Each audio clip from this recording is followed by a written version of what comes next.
Guys, please make sure you stand till the end. One common mistake that people often make can cost you thousands of dollars in repairs, parts, diagnostics that you may actually not even need. Stay with us, we'll explain what we're talking about.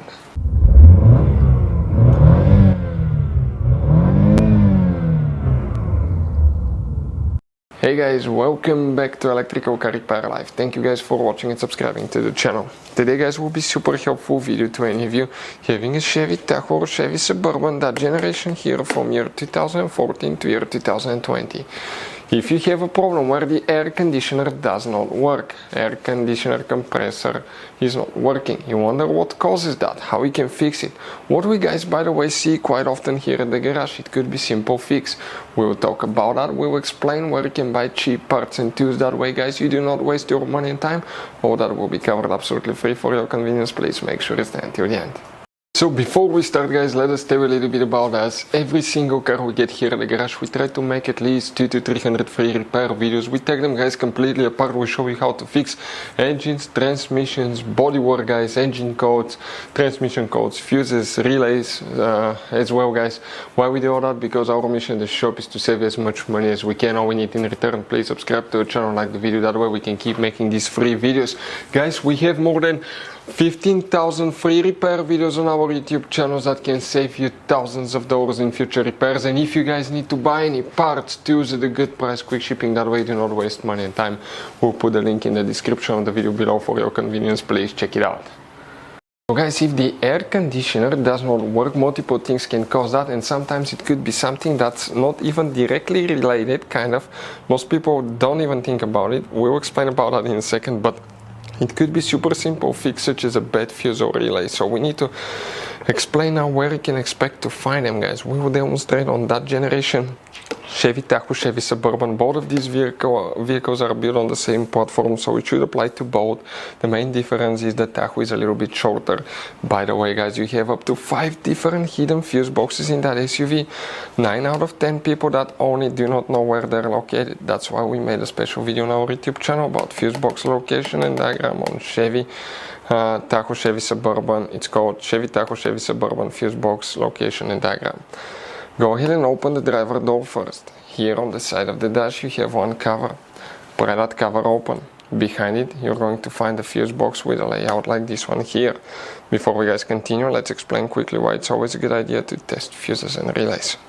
It is guys very important to test fuses and relays. On those fuses you cannot clearly see if they're burnt or not, especially you can see in the JK's fuses as well. And if you guys assume, okay, let's say you remove a fuse, you look at it and you assume guys that it's actually a good fuse, but it's actually a bad fuse, sometimes you cannot clearly see that.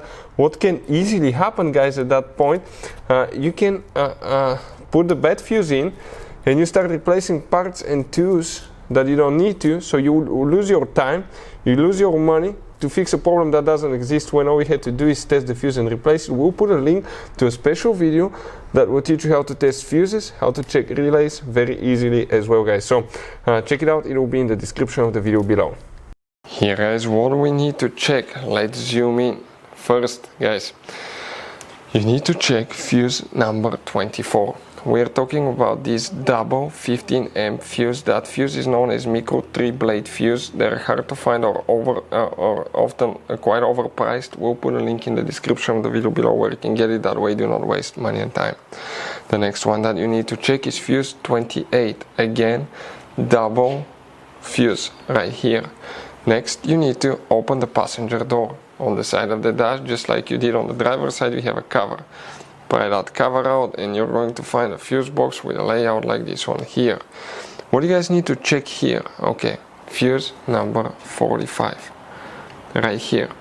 About relays guys, there is very limited information. You don't have relays that are serviceable, but it's very likely that the fuse box, let me show you by the way, under the hood, if you open the hood, and here guys, okay, on the driver's side you have that cover. If you open it you have that fuse box, but here you have some relays but not for the AC compressor. However, if you take it apart on the bottom side you may have a relay that's not serviceable. Practically it's part of the fuse box, and you hope that's not the case, because you have to replace the fuse box or you have to be really good to solder it together. But other things that can easily cause, guys, okay, the AC system not to work. Let's talk about that now, guys.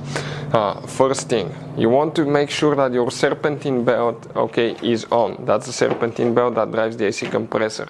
If the belt is off, it's not going to turn the AC compressor, but at that point also water pump and alternator will not be running, so you will overheat your engine if you notice that the AC didn't quit working and the belt snapped or came off. Another thing, you want to get, guys, okay, a system to refill it. You can see the link in the description of the video below. You connect that to the low pressure port. Usually that's the low pressure port. Okay, let's show right here. You see, that's the low pressure port, that's the high pressure port. The low pressure port is usually on the white line, on the wider line. This is low pressure, high pressure. If you don't have any pressure here, guys, you mean you have a leak in the system. If you have a leak in the system, it could be caused by bad hose, leaking hose, connector, AC pressure switch, condenser, evaporator. Multiple things can cause that. If you have pressure but it still doesn't work, what can, guys, cause that? One thing that you need to test before we start taking things apart is the AC pressure switch. This is the device on the high pressure AC line, and what that switch does, guys, practically it detects if you have enough pressure for the engine computer to activate the compressor. If you want to see how to test AC pressure switch, we have videos on the channel. You do it even without removing it, super simple. Another thing that we see, guys, okay, is bad AC clutch. This is the clutch, guys, okay, right here for the AC compressor.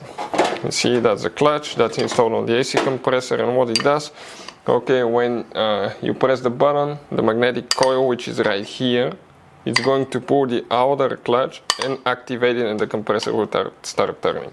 Having bad AC clutch can cause, okay, the AC not to work as well. If you want to see how to test AC clutch, we have the video on the channel. Another thing, it could be bad AC compressor. Now, for any of you that want to see how to rebuild AC compressor, why AC compressor doesn't work, we have a very good video that you can check out as well. Now, we've seen where people buy a brand new AC compressor when all we have to do is replace the clutch, which is super easy, and there will be multiple videos about that.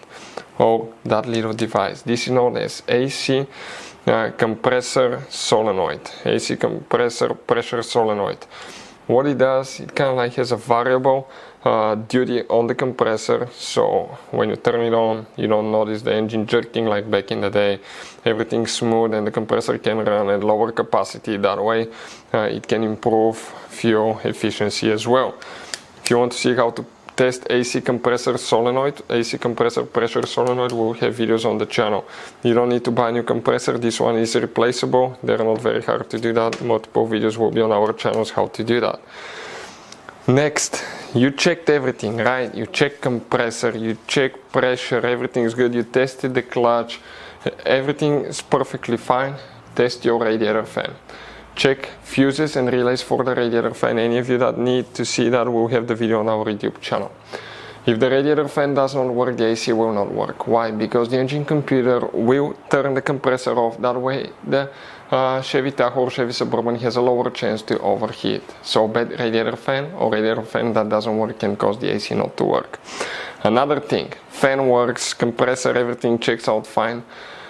Actually, your system may be where it works perfectly fine, but you still get hot air inside. What can cause that, guys? We've seen that quite often.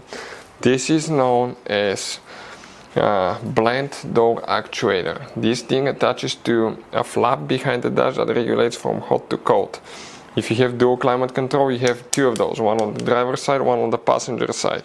If you have single climate control, okay, you're going to have just one. Now, that thing, guys, on the inside consists of plastic gears, okay, and a motor. These plastic gears usually crack, break a tooth, wear out, and they start skipping, or the motor quits working and the flap is stuck in hot position. Even though your AC works perfectly fine at that point, okay, it will blow hot air because of a bad blend door actuator. If you want to see the symptoms of bad blend door actuator and how to test blend door actuator, we have many videos on our YouTube channels that will teach you guys how to do that. But those are some of the most common things that we see here at the garage.